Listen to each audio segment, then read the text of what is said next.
Emiten pengelola kawasan wisata Ancol (PJAA) melaporkan penurunan pendapatan sebesar 11% menjadi 1,1 triliun rupiah sepanjang tahun 2025.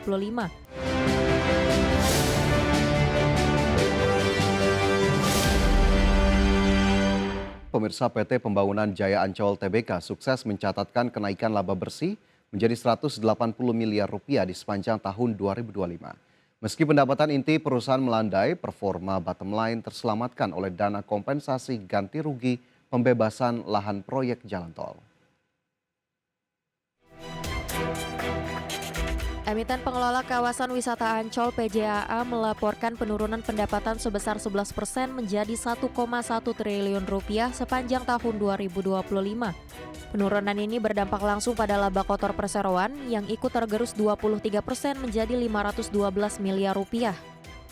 Pelemahan kinerja operasional ini dipicu oleh penurunan jumlah kunjungan di beberapa unit rekreasi utama akibat ketatnya kompetisi di wilayah Jabodetabek. Di tengah tekanan operasional, Jaya Ancol mendapatkan suntikan dana segar dari penghasilan lainnya sebesar 225 miliar rupiah. Pos pendapatan ini mayoritas berasal dari kompensasi ganti rugi proyek pembangunan Jalan Tol Harbor Road 2 sebesar 176 miliar rupiah. Lahan seluas 7.000 meter persegi milik perseroan terkena dampak pengembangan tol sesuai dengan keputusan Gubernur DKI Jakarta yang pembayaran tunainya telah terrealisasi di awal Januari 2026. Berkat pendapatan one-off tersebut, Jaya Ancol berhasil membukukan laba bersih sebesar 180 miliar rupiah atau naik tipis dibandingkan tahun 2024. Realisasi ini jauh melampaui proyeksi awal manajemen yang hanya menargetkan laba sebesar 101 miliar rupiah. Meski demikian, perseroan tetap mewaspadai peningkatan beban operasional tetap dan biaya pemeliharaan wahana yang terus membengkak seiring bertambahnya usia aset di kawasan wisata tersebut. Berbagai sumber IDX Channel. Ya, sepanjang tahun 2025, volume impor biji nikel Indonesia mencapai 15 juta ton. Kementerian SDM menegaskan, kebijakan impor biji nikel tidak perlu dikhawatirkan karena untuk mendukung industri dalam negeri. Sepanjang tahun 2025, volume impor biji nikel Indonesia mencapai 15 juta ton. Dari total impor tersebut, 97% impor biji nikel dari Filipina. Direktur Jenderal Mineral dan Batubara Kementerian SDM Tiwirnarno menegaskan, kebijakan impor biji nikel tidak perlu dikhawatirkan. Pasalnya impor biji nikel untuk mendukung industri dalam negeri, sehingga akan memberikan multiplier effect baik dari sisi investasi, penyerapan tenaga kerja maupun penerimaan negara. Nggak tahu kan kita punya cadangan banyak, Pak. Enggak, tujuannya untuk industrialisasi kan industrinya di Indonesia ya. Terus kemudian kalau misalnya kita lihat negara-negara lain, misalnya dulu si Prancis import ore dari Indonesia, terus kemudian kita ban, dia protes ya. Kan ya industrinya asal di negara itu saya rasa. Jadi multiplier efeknya kita dapat.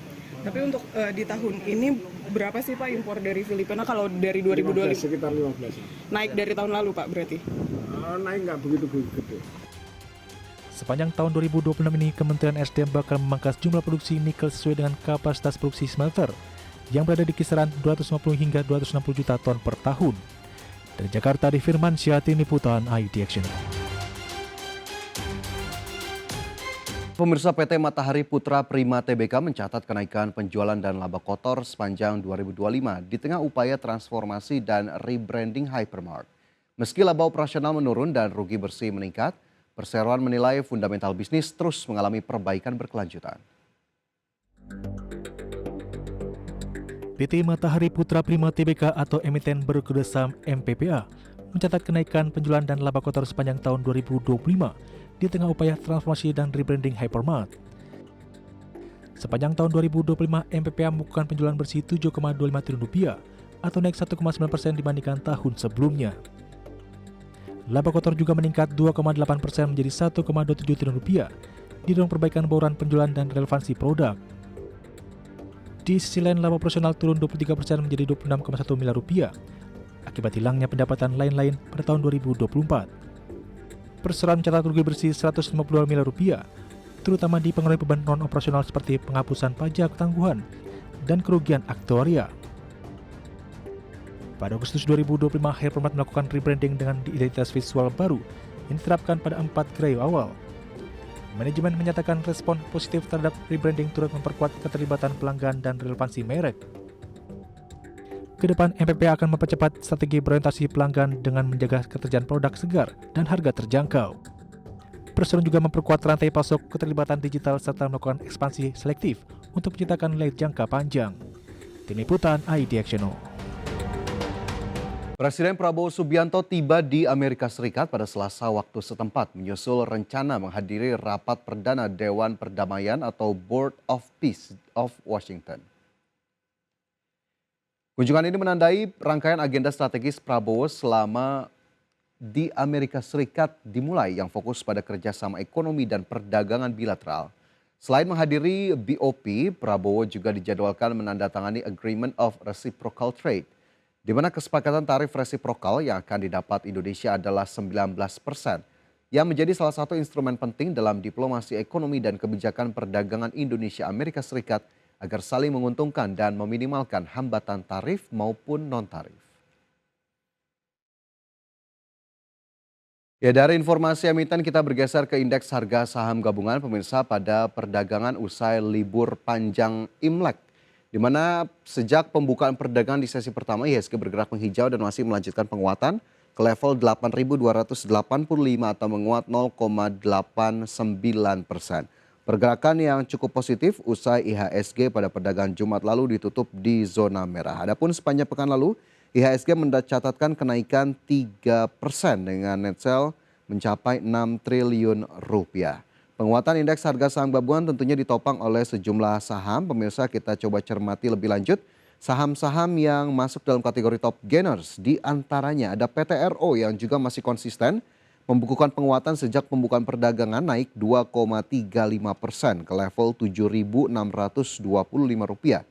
Dewa naik 4,03% ke level Rp645. Inet naik 10,94% ke level Rp426. Dan juga saham Bull naik 12,22% ke level Rp505 per saham.